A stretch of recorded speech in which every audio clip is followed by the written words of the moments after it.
Lyon Pôle Bourse, faire grandir les entreprises grâce à la cotation, animer le club des sociétés cotées et développer un écosystème boursier dynamique.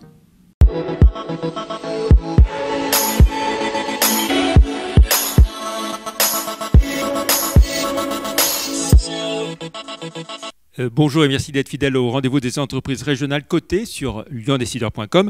À retenir dans l'actualité boursière de ces derniers jours, la société lyonno-nantaise Valneva, spécialisée dans les vaccins, qui annonce un contrat avec le département américain de la Défense pour la distribution de vaccins contre l'encéphalite japonaise, à savoir la transmission d'un virus via des moustiques, qui est très répandu en Asie.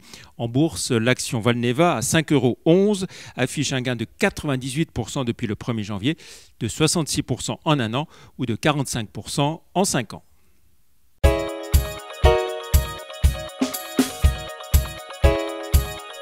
Voilà, on retrouve à présent notre invité Pierre Boulud, directeur général délégué de Biomérieux. Bonjour. Bonjour. Merci d'avoir accepté notre invitation. Alors, vous avez présenté vos résultats semestriels la semaine dernière.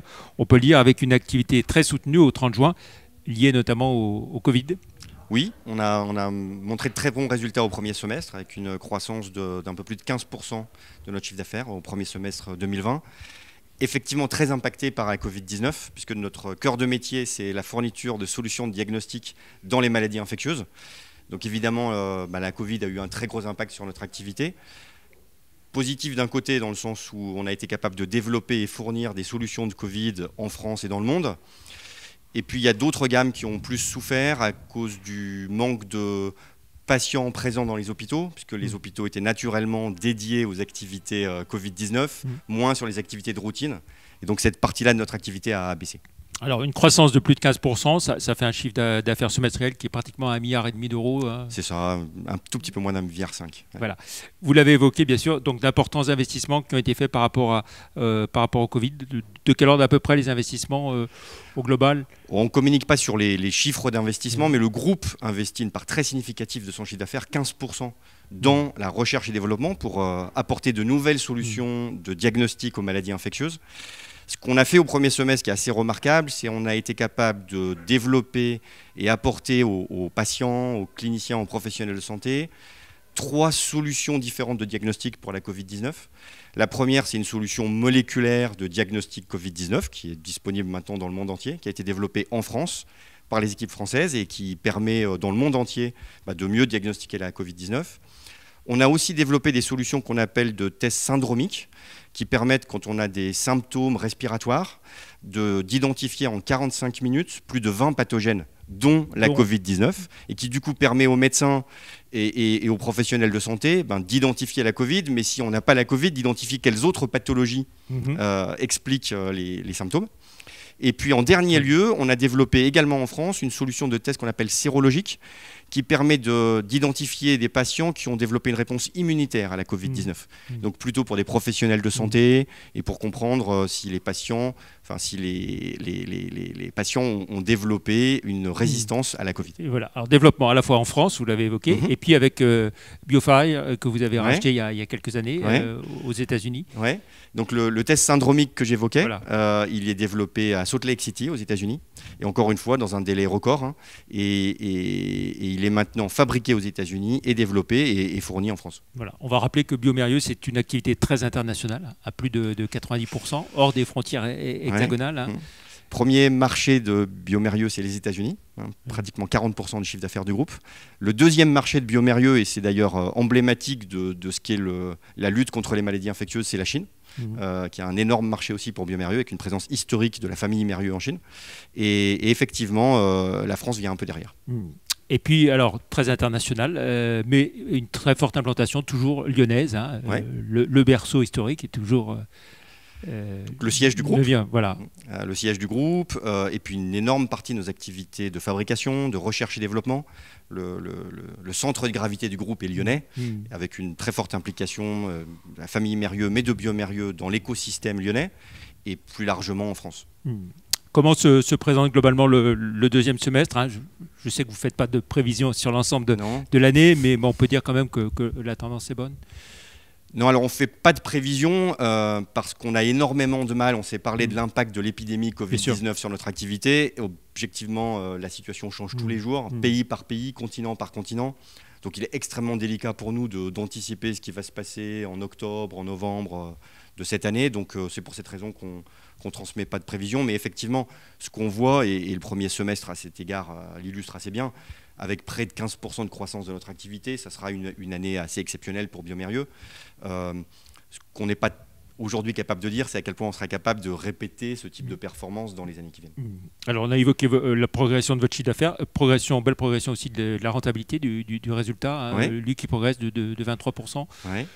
Donc effectivement, là encore, marqué par le fait que on a une part significative des activités que l'on voulait conduire en 2020 qui ont été impactées par l'épidémie, comme pour tout le monde. Donc le confinement, les activités de promotion, de congrès. On a focalisé nos efforts sur le support de nos clients, aller dans les hôpitaux, s'assurer que nos machines, nos instruments sont maintenus. Mais il y a toute une catégorie de nos activités qu'on n'a pas pu maintenir, qui du coup génère des économies un peu exceptionnelles en 2020 et qui explique une partie de cette amélioration de notre profitabilité. Voilà, profitabilité, donc 173 millions de bénéfices nets. Exactement. Voilà. Ouais. Biomérieux, globalement, donc 6e acteur mondial, hein, du diagnostic. Oui. Quelles sont vos ambitions et quelles sont, on va le rappeler, les grandes lignes stratégiques, hein, de l'entreprise? Une des particularités de Biomérieux, c'est le fait qu'on est un acteur spécialisé dans le domaine du diagnostic. Nos concurrents ont souvent beaucoup d'autres activités. Nous, on est ce qu'on appelle un pure play, un acteur uniquement dans le domaine du diagnostic. Et dans le domaine du diagnostic, ce qui fait notre caractéristique, certains de nos concurrents sont focalisés sur des technologies moléculaires, les immunoessais, la microbiologie. Nous, ce qui fait notre caractéristique, c'est qu'on est focalisé sur le diagnostic des maladies infectieuses et donc technologie agnostique. La meilleure technologie pour être capable d'apporter le meilleur diagnostic possible dans les maladies infectieuses, qu'il s'agisse d'immunoessais, de bactériologie, de microbiologie. Toute technologie nous va bien si elle permet de répondre à la question du médecin et du professionnel de santé sur le diagnostic des maladies infectieuses. Donc ça, c'est une richesse considérable parce que ça nous permet d'aller voir les médecins, d'aller voir les laboratoires, les professionnels de santé, avec une offre extrêmement large qui répond à un besoin médical insatisfait, mieux diagnostiquer les maladies infectieuses. Très bien, merci beaucoup Pierre Bouliou. Pour finir, on va jeter un œil à votre parcours en bourse. Biomérieux, au moment où on enregistre, vous étiez autour de 119,90 €, progression de 51% depuis le 1er janvier, 75% en un an et 259% en 5 ans. Ce qu'on peut peut-être dire par rapport à la bourse, c'est qu'il y a eu un choix fort de fait de volonté de diviser par deux le dividende tel qu'il était prévu au départ et d'apporter une douzaine de millions d'euros à la Fondation Mérieux et puis une dizaine de millions sur des opérations d'intérêt général, de mécénat. Mais merci de le rappeler. C'est effectivement une décision qui a été prise par le conseil d'administration de Biomérieux. On a, dans le contexte qu'on a évoqué, une profitabilité un peu exceptionnelle cette année. Et donc le souhait du conseil d'administration, ça a été de payer ce dividende à 50%, pour partie, comme vous l'avez rappelé, à la Fondation Mérieux, qui a des activités internationales de santé publique, mais aussi dans tous les pays où Biomérieux est présent, des activités de mécénat à des organisations non gouvernementales en dehors du domaine de la santé pour s'assurer que cette espèce de profit exceptionnel qui a été généré par Biomérieux bénéficie à l'écosystème de Biomérieux dans les pays où on est présent. Voilà, on sait qu'il y a une RSE très, très importante au sein de l'entreprise également. Oui, une activité en développement, c'est un axe stratégique pour le groupe. On veut vraiment s'assurer que la contribution de Biomérieux, au-delà de son impact économique, son impact sociétal, son impact environnemental, sont des choses sur lesquelles on veut insister dans les années qui viennent et sur lesquelles Alexandre Mérieux, notre PDG, souhaite mettre un accent particulier dans les années qui viennent. Très bien. Merci beaucoup Pierre Bouliou d'avoir été notre invité. Plus d'informations concernant Biomérieux sur les sites live.euronext.com et zonebourse.com. On se retrouve la semaine prochaine pour une autre émission Bourse et Valeurs. Merci, très bon week-end, au revoir. Au revoir.